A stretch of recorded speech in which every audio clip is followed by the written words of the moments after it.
हर रोज एक नई कहानी देखने के लिए चैनल को सब्सक्राइब करें और बेल आइकन दबाना ना भूलें। मध्यम मध्यम बारिश हो रही थी।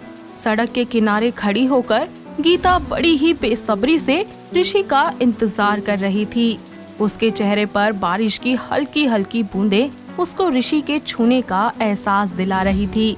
आज गीता बहुत ही ज्यादा अच्छा महसूस कर रही थी, क्योंकि इतने वक्त से जो बात उसने अपने दिल में छुपा कर रखी थी, आज वो उसे अपनी जुबान पर लाने वाली थी, जिसे सोच सोच कर उसके चेहरे पर मंद मंद मुस्कान आकर उसे और भी ज्यादा हसीन बना रही थी। वो ऋषि के बारे में सोच रही होती है कि सामने से ऋषि भागता हुआ उसके पास आता है। गीता जल्दी से उसे अपने आगोश में समा लेती है। तभी ऋषि उससे कहता है, अच्छा हुआ तुमने मुझे संभाल लिया। मैं नहीं संभालूंगी तो फिर कौन संभालेगा तुम्हें? कितनी खूबसूरत है ना। ये बारिश ना सच में बहुत खूबसूरत है। मैं तुम्हारी बातें कर रहा हूँ। तुम्हारे सामने तो ये बारिश भी फीकी लगती है मुझे अब। अच्छा जी। तुम्हें याद है जब हम पहली बार मिले थे? हाँ, कैसे भूल सकती हूँ। उस दिन भी बारिश ही हो रही थी और तुम इतनी जल्दी में थे कि मुझे धक्का भी मार दिया और फिर सॉरी भी नहीं बोला। तुमसे टकराया इसीलिए तो बस छूट गई थी, पर अच्छा ही हुआ बस छूट गई। क्यों? अगर बस मिल जाती तो तुम छूट जाती ना। मैं तुमसे मिल ही नहीं पाता। फिर अगर मैं तुमसे मिलता नहीं तो मैं खुद को जान ही नहीं पाता। ये तो मुझे कहना चाहिए। जब से तुम मेरी जिंदगी में आए हो मुझे सब कुछ बहुत अच्छा लगने लगा है, और सबसे ज्यादा तुम। गीता की इस बात को सुनकर ऋषि थोड़ी देर के लिए खामोश हो जाता है। कुछ देर तक दोनों एक दूसरे की आंखों में कुछ इस कदर खो जाते हैं जैसे हवा में खुशबू। ऋषि धीरे धीरे गीता के करीब जाने लगता है। गीता को उसके पास आने का एहसास मदहोश कर रहा होता है। गीता अपने कदम पीछे लेने लगती है। तभी जोरों से बिजली चमकने की आवाज आती है और गीता जल्दी से ऋषि के गले लग जाती है। ऐसे में ऋषि गीता से बोलता है, देख लो, अब तो ये बारिश, ये कुदरत भी चाहती है कि तुम मेरी हो जाओ हमेशा हमेशा के लिए। तो रोका किसने है? बना लो मुझे अपना, चुरा लो इस दुनिया से, ले जाओ सबसे दूर। जैसा आप कहें। अच्छा, अब यहाँ से चलें? हम सारा दिन यहाँ नहीं रुक सकते।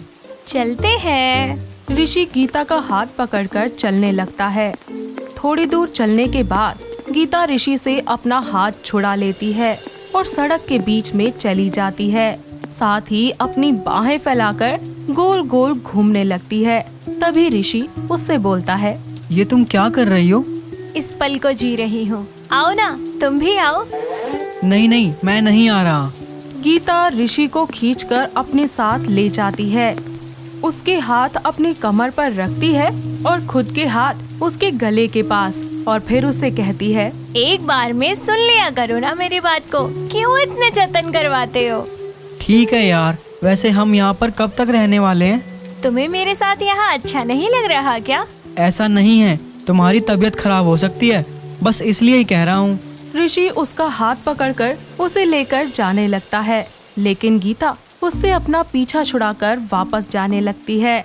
ऐसे में ऋषि गाना गाते हुए उससे कहता है, आँखों से छू लूं के बाहें तरसती हैं, दिल ने पुकारा है हाँ, अब तो चले आओ, आओ के शबनम की बूंदे बरसती हैं, मौसम इशारा है हाँ, अब तो चले आओ, प्लीज आ जाओ ना। गीता ऋषि का गाना सुनकर उसकी तरफ बढ़ने लगती है और वो भी गाना गाते हुए ही उससे कहती है, बाहों में डाले बाहें बाहें, बाहों का जैसे हार हुआ, तो हम माना मैंने माना माना। अचानक से गीता गाते गाते चुप हो जाती है। तो ऋषि उससे बोलता है, इसके आगे की लाइन नहीं आती या गाना ही नहीं चाहती? लाइन भी याद है और जो कहना है वो भी कहूँगी, पर मुझे शर्म आ रही है कहने में। ठीक है, तो एक काम करते हैं, दोनों एक साथ बोलते हैं, इससे तुम्हें भी शर्म नहीं आएगी। ऋषि गीता को अपनी तरफ खींचता है और उसके चेहरे को अपने दोनों हाथों से पकड़ लेता है। उसकी आंखों में आंखें डालता है और फिर वो दोनों एक साथ गाना गाते हैं। हाँ माना मैंने, माना माना, हुआ मुझे भी प्यार, हुआ तेरा होने लगा हूँ। वो दोनों एक दूसरे के गले लग जाते हैं। दोनों की आंखों में खुशी के आंसू होते हैं। ऐसे में गीता उससे अलग होते हुए कहती है, I love you Rishi, I love you so much. I love you too Geet. मैं बहुत खुशकिस्मत हूँ कि इतनी बड़ी दुनिया में सिर्फ तुम मुझे मिली हो। मैं तो तुमसे ज्यादा हूँ। अच्छा एक बात पूछूं? हाँ पूछो ना। मुझे कभी धोखा तो नहीं दोगे ना? छोड़कर तो नहीं जाओगे ना मुझे? नहीं, कभी नहीं। ऐसा कभी हो ही नहीं सकता। जिंदगी में कभी ऐसा मुकाम आया भी कि हमें अलग होना पड़ेगा तो वो दिन मेरी जिंदगी का आखिरी दिन होगा गीत, क्योंकि अब तुम ही मेरी जिंदगी हो और तुमसे अलग रह पाना मेरे लिए मुमकिन नहीं है। ऋषि अपने लबों से उसकी आंखों को चूमता है। गीता रोते हुए फिर से उसके गले लग जाती है, उसकी बाहों में खो जाती है और उस पल को याद करती है जब वो उससे पहली बार मिला था।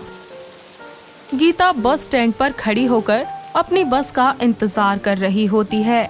वो पहले ही अपने ऑफिस के लिए काफी लेट हो चुकी थी। ऊपर से बारिश रुकने का नाम ही नहीं ले रही थी। बारिश तेज होने की वजह से कोई ट्रांसपोर्ट भी नहीं मिल पा रहा था। वो वहाँ पर खड़ी हुई बस एक ही बात सोच रही थी, प्लीज गॉड, इस बारिश को थोड़ा कम कर दो ना, वरना मैं ऑफिस नहीं जा पाऊंगी, प्लीज। गीता खुद से बातें कर ही रही होती है कि तभी सामने से एक बस तेजी से आ रही होती है और उस बस के पीछे पीछे एक लड़का भागा भागा चला आ रहा था। गीता बस से बचने के लिए पीछे हट जाती है, पर वो लड़का आकर गीता से टकरा जाता है, पर बिना माफी मांगे या बिना कुछ कहे ही फिर से बस के पीछे भागने लगता है। बदकिस्मती से उसे वो बस नहीं मिलती और वो थक हार कर वापस बस स्टैंड पर चला जाता है और गीता के पास में बैठ जाता है। उसको परेशान देखकर गीता उससे पूछती है, सब ठीक है ना? यार पता है आज मेरी इतनी इम्पोर्टेंट मीटिंग है और मैं यहाँ बैठकर आपसे बात कर रहा हूँ। कोई बात नहीं, आप चिंता मत कीजिए, सब कुछ अच्छा ही होगा। ऋषि को गीता की बातें सुनकर थोड़ा अच्छा महसूस होता है और देखते ही देखते वहाँ एक और बस आ जाती है। वो दोनों बस में बैठते हैं और अपने अपने ऑफिस के लिए निकल जाते हैं। कुछ ही देर के बाद वो दोनों बस से उतरते हैं और अपने ऑफिस की तरफ बढ़ने लगते हैं।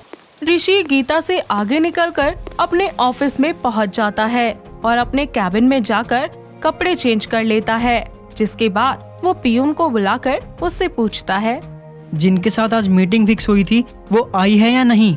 अभी तो नहीं आई सर, हो सकता है बारिश की वजह से कहीं फंस गई हूँ। हाँ हो सकता है, बहुत प्रॉब्लम हुई मुझे भी आने में। चलो तुम जाओ, मैं तब तक उनका वेट कर लेता हूँ। ऋषि अपने कैबिन में बैठकर उनका इंतजार करता है। थोड़ी ही देर के बाद वो देखता है कि उसे जो मीटिंग करने के लिए आने वाली थी वो कोई और नहीं बल्कि वही लड़की थी जो बस स्टैंड पर उसके साथ बैठी हुई थी। उसको देखकर ऋषि को बहुत खुशी होती है। धीरे धीरे उनकी मुलाकातें बढ़ती जाती हैं और एक वक्त ऐसा आता है जब उन दोनों को एक दूसरे से प्यार हो जाता है। वो अपने प्यार का इजहार करने के लिए एक दूसरे से मिलने वाले होते हैं। गीता सड़क के किनारे खड़ी होकर ऋषि का इंतजार कर रही होती है। गीता अभी भी ऋषि के गले लगी हुई थी और दोनों अपने इस प्यार भरे पल को एंजॉय कर रहे थे, जिसके बाद वो लोग घर आ जाते हैं और कुछ ही समय के बाद अपने अपने घर वालों की रजामंदी से बड़ी ही धूमधाम से शादी कर लेते हैं और खुशी खुशी अपनी जिंदगी बिताने लगते हैं। दोस्तों, अगर आपको ये कहानी पसंद आई तो इसे लाइक करें, शेयर करें और कमेंट करके बताएं कि कहानी में आपको सबसे अच्छा क्या लगा।